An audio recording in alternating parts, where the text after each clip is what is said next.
a park or a garden, the site is here to be used.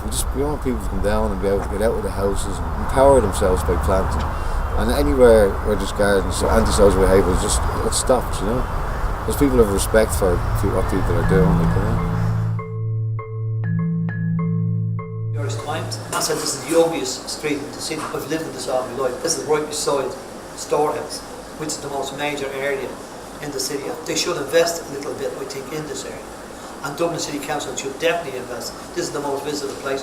It's purely there underfunded, has kept it the way it is. In 1964, Bridgefoot Street opened. The flats in Bridgefoot Street opened.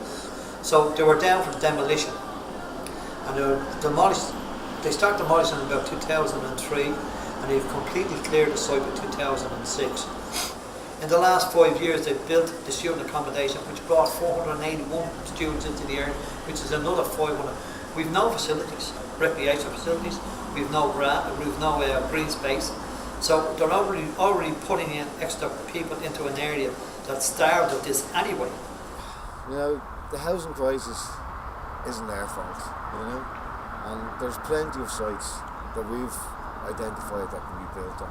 And we're not going to relieve the housing crisis by putting houses here. Yeah. The issue that I think is that there's Clondalkin and Tallaght, which has oodles of land, and they're not looking to put houses up there, but they're willing to put houses in an overpopulated and overcrowded area.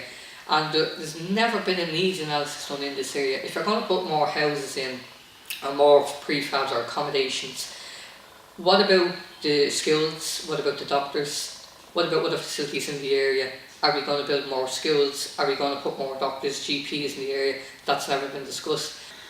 I mean, to put another 100 families into this area, it's just going to make it worse. We don't have the facilities for another 100 families. It's not that we don't want homeless people housed, we do.